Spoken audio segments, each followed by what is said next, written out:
Hey, welcome back everybody to Power Hour. This is your host, Jim Breslo, where we bring on great guests addressing the issues of the day. And today is no exception. We have a great guest coming to us from South Florida, which may be soon to see a huge influx of people, depending on what happens in this New York mayor race that's coming up, that's getting quite a bit of attention, as we have a so-called democratic socialist about to take over in the world's financial capital, which could send some interesting ripples throughout the country, if not the world. So here to discuss that and everything South Florida is Danielle Cohen Higgins. She is a Miami-Dade County Commissioner, and believe it or not, has already been in that position for 5 years, even though she looks like she just got out of high school. Danielle, welcome to the program.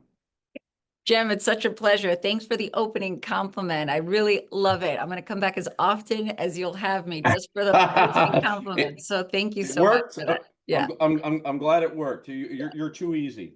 thanks. Thank you. Thank you for having me.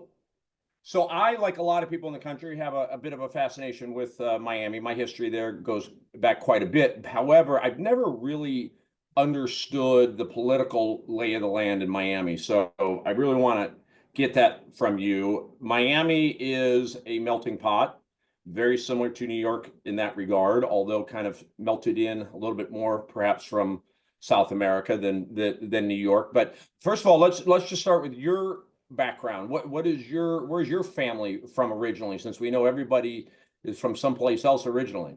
That's true. Miami is a majority minority community, and I am no exception to that. My family is actually Jamaican, and so many, many prayers to our friends and family in Jamaica as they brace for the impacts of Hurricane Melissa. Impacted them actually right now as we speak. Both my mother and my father. I'm a first-generation American. And listen, born and raised right here in the great county of Miami-Dade.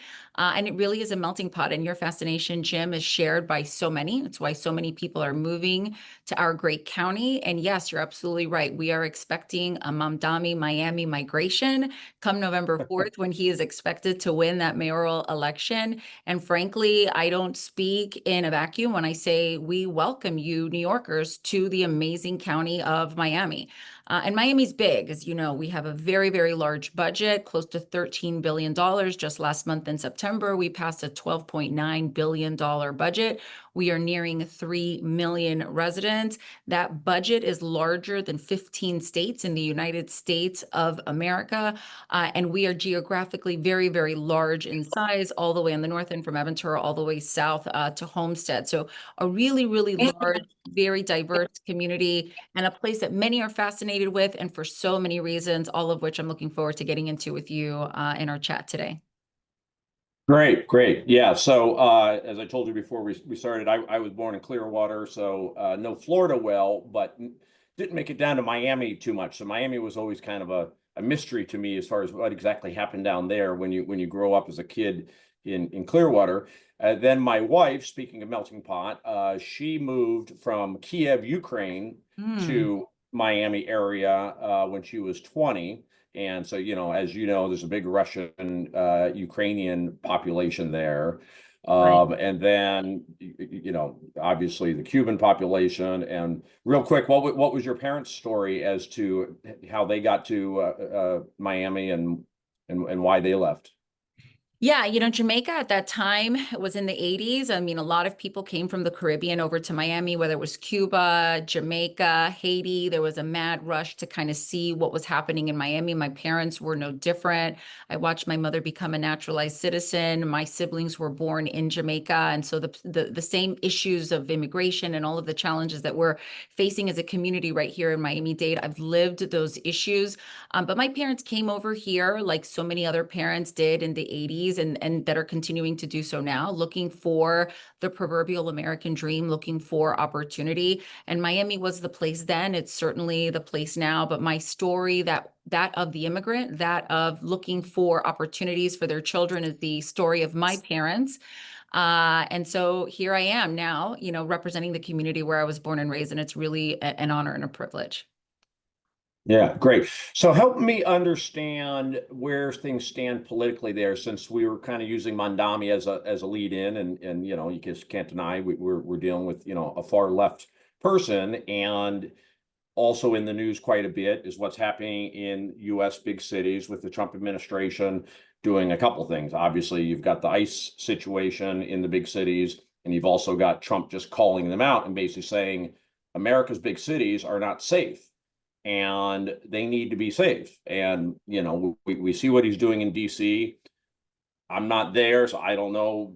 Apparently it seems to be going well as far as reducing crime. But obviously the federal government has a much bigger role when it comes to DC than when it comes to other big cities. But I don't think anybody would deny that America's big cities have a crime problem.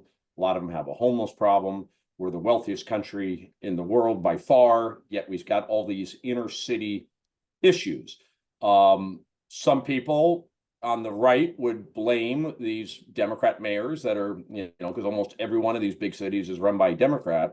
Miami strikes me as having less of these issues than other big cities. But I was hoping you could explain to everybody the lay of the land there, because it is confusing between the city of Miami, the city of Miami Beach, and then the county. If you Right. could kind of walk us through that, and then also walk us through, which ones are represented by majority Republican versus Democrat, because I know that you have both Democrat mayor and Republican mayor down there.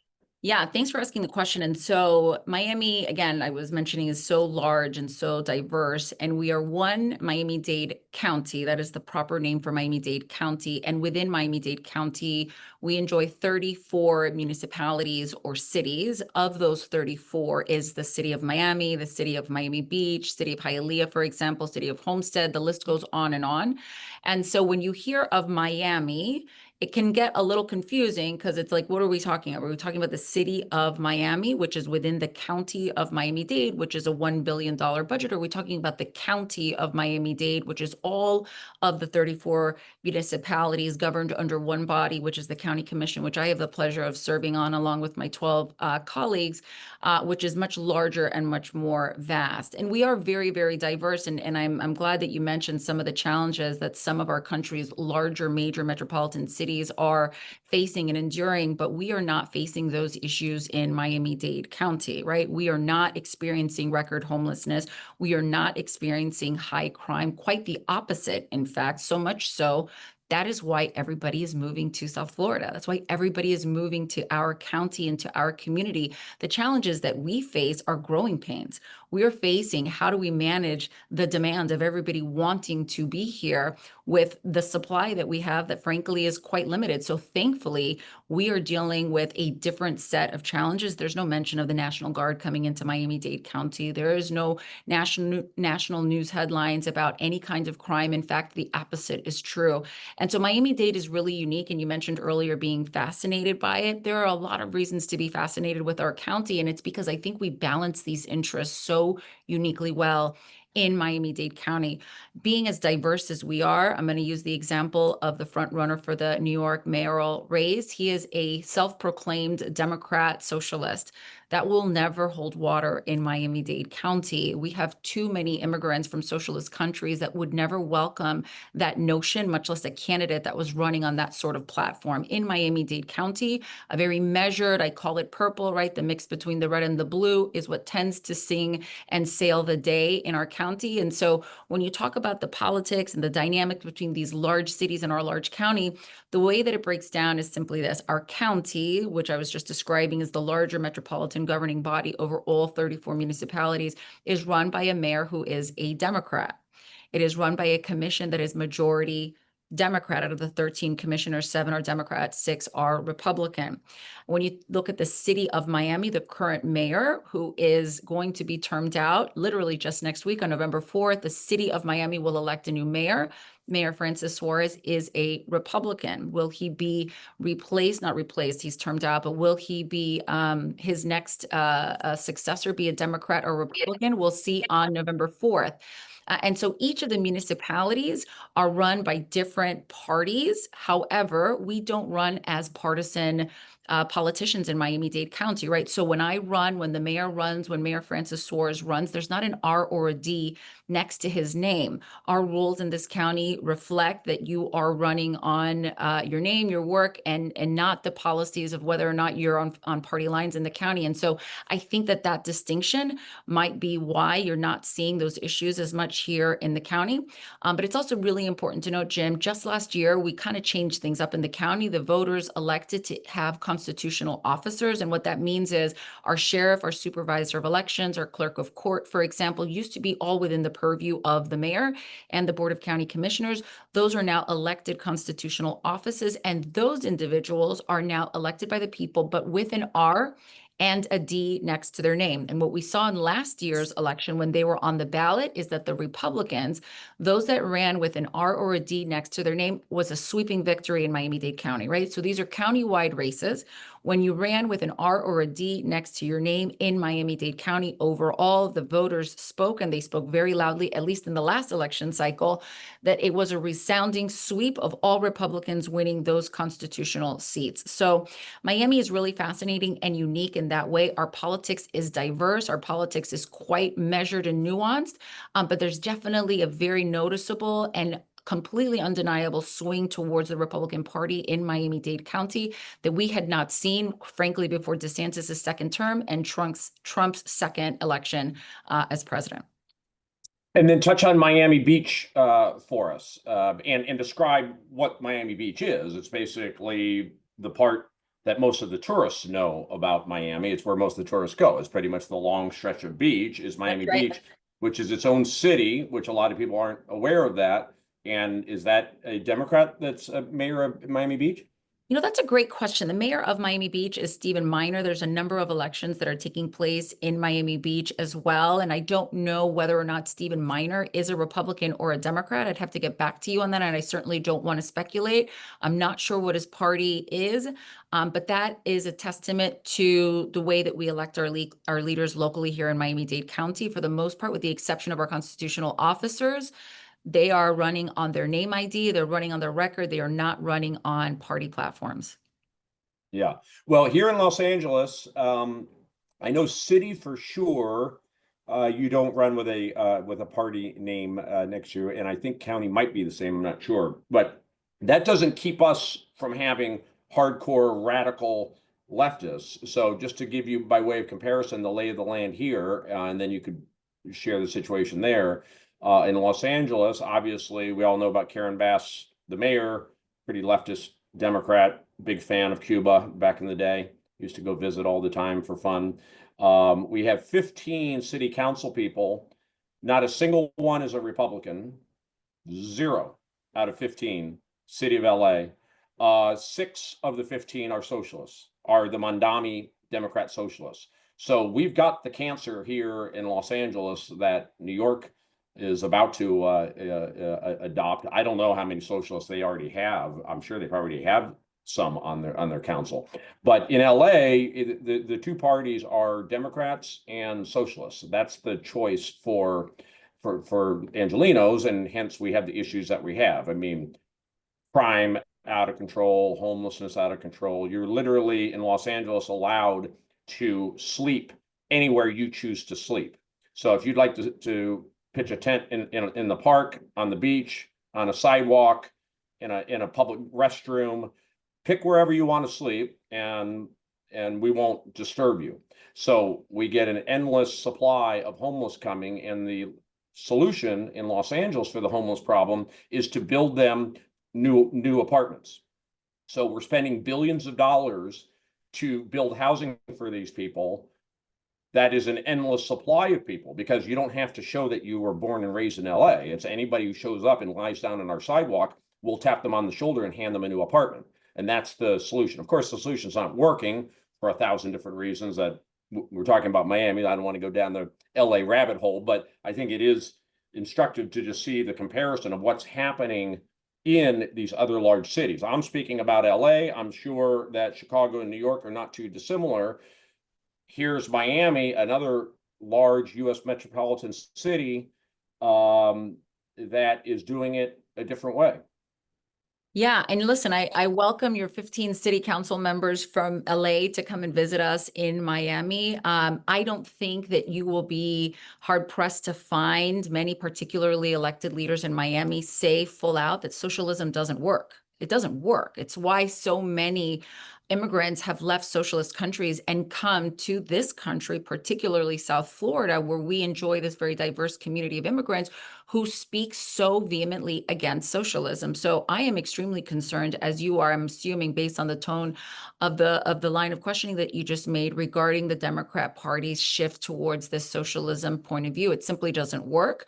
I think most in Miami, if not the vast majority, understand that because we have a community that is so vocally against it that those policies are not even attempted to be implemented here, right? And so this is really a discussion that is happening locally, as you're saying, in your backyard in LA and here in Miami with our community so vocal about this, but we're seeing it at the national level as well, as we are going to witness likely a Democrat socialist be elected as, like you said, the mayor of the financial capital of the world. And what are the implications of that going to be, not only for that community, but for our country?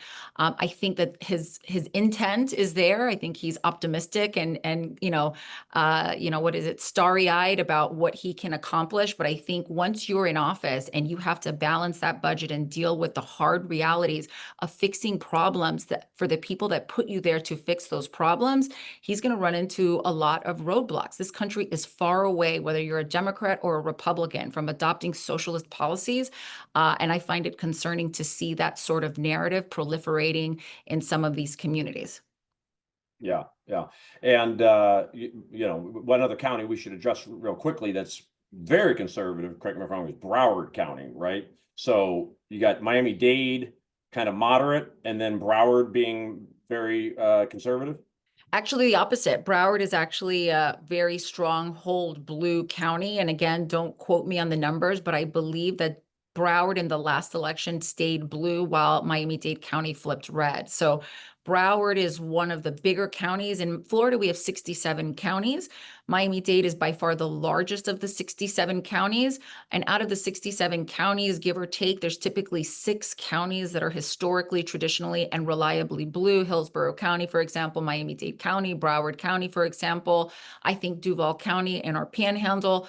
There's only about 6. And in the last election cycle, we saw Miami-Dade County flip blue. And so a lot of pundits and political analysts see Miami-Dade as being indicative of the entire state of Florida, that Florida is at this juncture a pretty solidly red state unless we see leadership change. But Broward is and has reliably been and currently continues to be a blue county, in my understanding. Wow, that's surprising to me, although perhaps it shouldn't be. I mean, it's a pretty wealthy county, and sometimes it acts in reverse there. Everybody kind of assumes that wealthy means, oh, they're Republicans and business people. But Broward's basically what? Essentially Fort Lauderdale, and then up north, and then into Palm Beach and Boca Yeah. Raton and so on. All that's Broward, right? Yeah, and again, the geographic boundaries I wouldn't be able to cite for you precisely, but just it's Monroe County, then it's Miami-Dade County, and then just north of us is Broward County. And you're right, Fort Lauderdale is there. I believe Boca might be in Palm Beach County, but again, my geography may not be precise at the moment, but I am pretty confident that Broward County still remains a pretty blue county. And we'll see come the midterms next year how things shift and whether anything shifts in Miami-Dade County, right? There's a lot of chatter regarding our residents and their sentiment towards the immigration policies that we are seeing enforced and carried out in our backyards, and whether or not the electorate is being affected by that in a way that may sway the county back from being red to being more purple or blue. Everybody is watching very closely to see what happens in Miami-Dade County come the next midterm election cycle to see whether that sentiment is going to be enough to affect a shift in the other direction. So let's talk about that, what ICE is doing on the ground. They were pretty famously in Los Angeles pretty early. I think LA was one of the first cities that they kind of went into in a bold fashion, and we had a lot of protests, controversial protests over that, National Guard deployed, etc. But they're definitely here, and they're picking up people all over the place. I was personally touched by it because my longtime handyman, his father was picked up at Home Depot, and he was gone. He was in Tijuana by the next morning. Mm. So they move quickly. And, this guy had lived in this country for over 30 years, came here illegally, brought his family here illegally, lived here a relatively normal life illegally for over 30 years in Los Angeles, which is the story of lots of people here, which, it's a rabbit hole to talk about that a lot, but America has this kind of two-tier society right now of legals and illegals, which shouldn't be the case. And how we got here and how we get out of here is a topic for another day. But just to give you an idea as to what's happening here on the ground, I'm sure they're getting the worst of the worst, but they're also picking up guys hanging out at Home Depot trying to get work, and his father was back in Tijuana within 12 hours of being picked up. So what are you guys seeing in your neck of the woods, and how are people responding to it? And is your government, is the county and the various cities cooperating with ICE? Yeah, excellent question. And we are absolutely cooperating under these 287G agreements. In fact, the state of Florida has the highest number of signed agreements in the country at 327. All 67 counties in the state of Florida have signed these ICE cooperation agreements, including Miami-Dade County, City of Miami, City of Miami Beach. And this was quite the hot topic in June over the summer. A lot of protests, a lot of controversy. The laws in Florida were written such that you didn't have a choice, right? And what it speaks to is training local law enforcement officers to cooperate with ICE when and if appropriate to help effectuate the agenda of mass deportations, which we're seeing. And so there was a lot of protests saying, don't sign the agreement. One county, for example, in the state, Monroe County, did not sign the agreement. Their board voted against effectuating the 287G agreements. Our attorney general issued a statement shortly thereafter that was rather clear and heavy-handed, and the council resumed shortly thereafter and completely reversed their vote because the consequence was the potential of the governor of the state of Florida removing you from office. That's the way that the law is written in the state. So it's essentially out of local government's hands on whether or not we have the option to sign those 287 agreements. They had to be signed.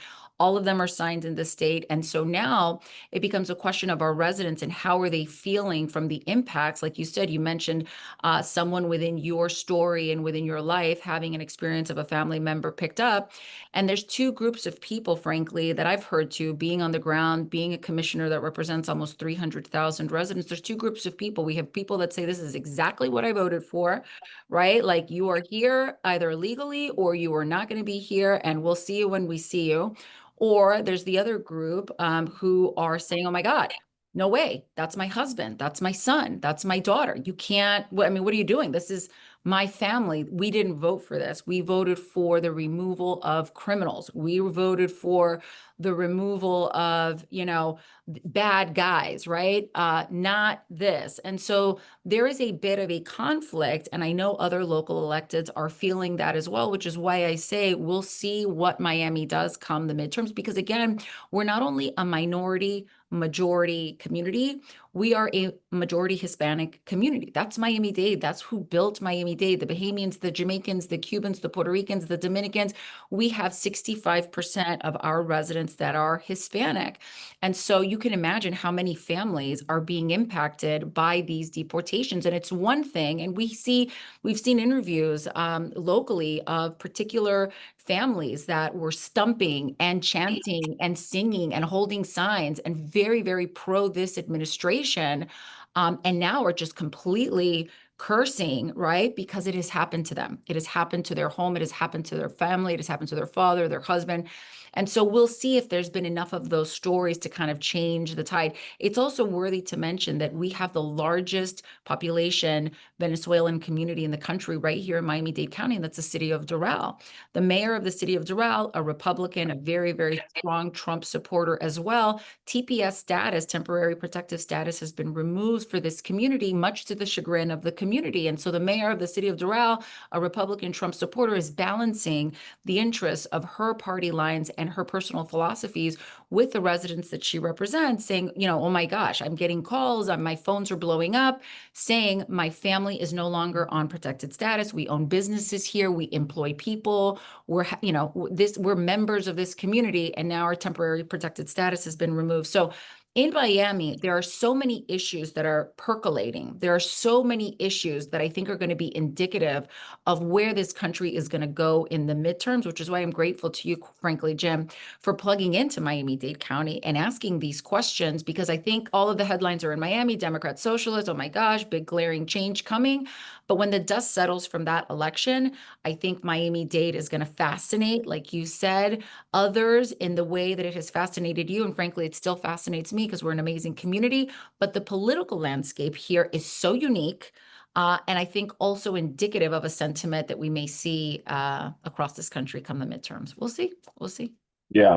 Well, presumably when this so-called exodus from New York happens, it'll be the right kind of New Yorkers for Miami, the ones that are fed up with socialism, so they don't screw up Miami. I know Californians get blamed a lot because a lot of Californians defecting. You know, we've had, I'm sure you've heard and read, we've had a net migration out of California. It's just absolutely insane. By far, no offense to you and Florida, I was born there, but California is the most beautiful, resource-filled state in the country. I mean, there's a reason California is California, and yet more people are leaving than coming. And there's only one explanation for that, and that's the gross mismanagement of this state. And it's so glad to hear that you guys are doing things differently there. Touching on Jim, the ICE, yeah. I feel like you want to move to Miami. I mean, we welcome you, Jim. Well, Come on, listen, we've got beautiful beaches. We may not have like huge sequoia trees like California, but we welcome you. Listen, you know, your story is not one that is unique. I have friends that have lived there, lifelong Democrats, right? So this is, again, not even a party line issue. Your sentiment is shared. The people of California, again, I can't speak for them, I don't represent them, but the conversations that I have had is a serious level of frustration with the policies that have been effectuated there. And again, I'm grateful that in at least Miami-Dade County, we are not having those issues. And I mean it when I say, Jim, we welcome you. Come on and take a look at Miami. well, that's why I say I hope nobody screws it up, because what I tell people is if I ever have to pull the ripcord on California, Miami's where I want to go. So keep it nice and safe and clean for me. California is We just promise we'll do that. it's just so amazing that the politicians are able to take advantage of it, because if you had the policies that we have in California, in no offense, North Dakota or Nebraska, people would say, what the hell? What am I doing here? I'm going to get the hell out of here. But it's very hard to get somebody to leave such a beautiful place. You got to screw it up really badly to get somebody to leave. And so for me to even be considering it tells you how bad it's It's a gotten. testament to how bad. Yeah, listen, and my heart breaks for you. Again, I'm not familiar with California, but anytime you hear longtime residents of a place that they used to love see dramatic change in a negative way, it should be heartbreaking. I mean, this is America. It's the richest country in the world. California is richer than many countries on our planet, right? And the utilization of those resources to go in a direction where the residents are so unhappy is really, really heartbreaking. Our role as elected officials cannot be understated. The trust that we are given by our residents to deliver these results cannot be understated. And again, I think literally countrywide, not just countywide, what we have seen is a shift away from just pure pragmatism into these ideological spheres and silos that have just completely lost focus on what the point is, right? We're so busy attacking the other guy and what he said or what he did that we've completely lost focus on what we are here to do, which is frankly deliver for you, Jim, your family, and our residents. And until we get back to that focus, you know, I fear what's to come, frankly. Yeah. Well, we need to wrap up, but my curiosity dictates that I have to ask one follow-up question regarding Sure. ICE. We were talking about some really interesting things Sure. there.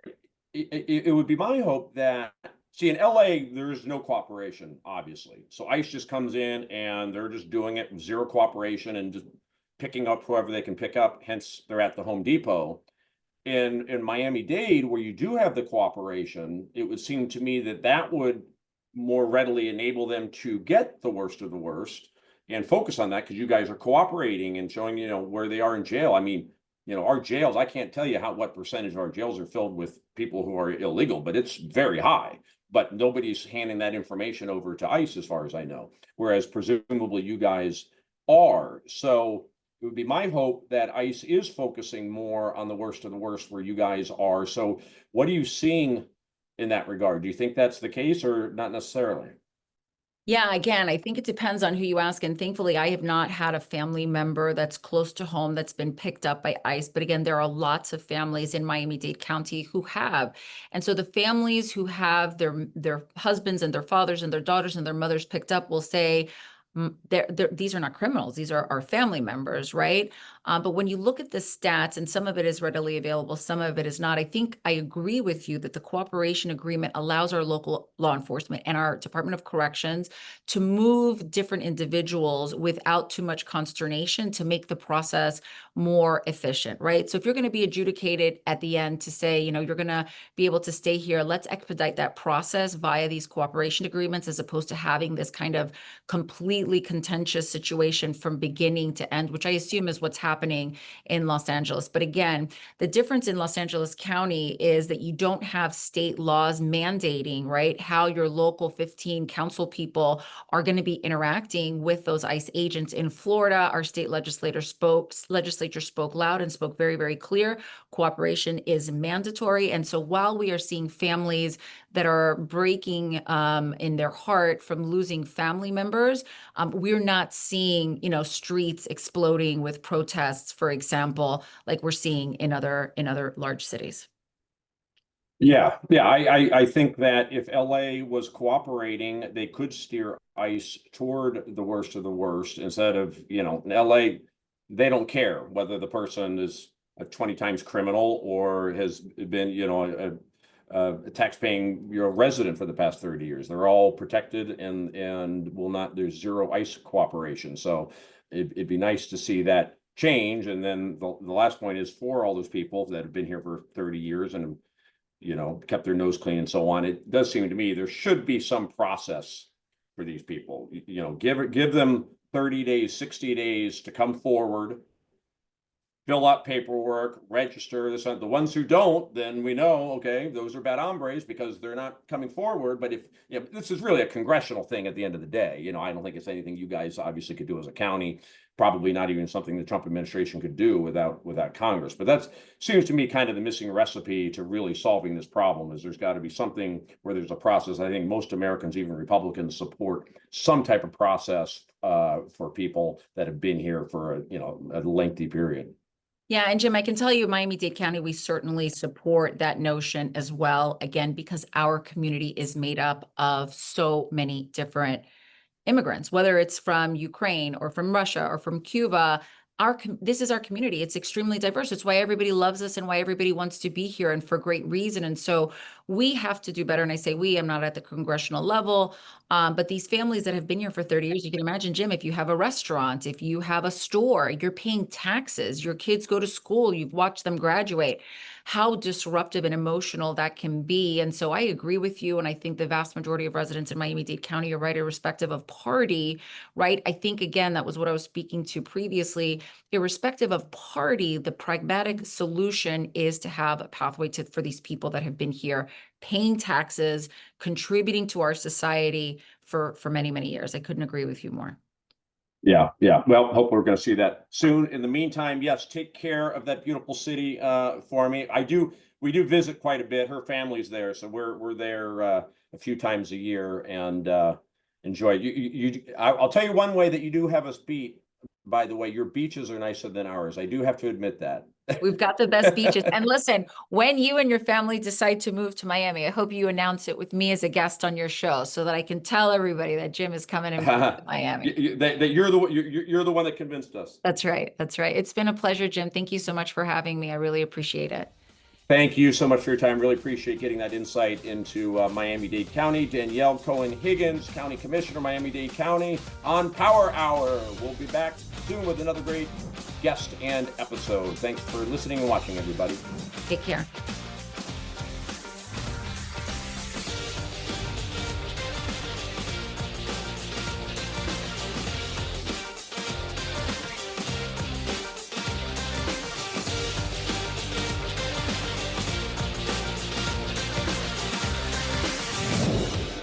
Access real-time data and intelligent analytics exactly when you need them. Get the right data at the right time. Learn more at quotemedia.com.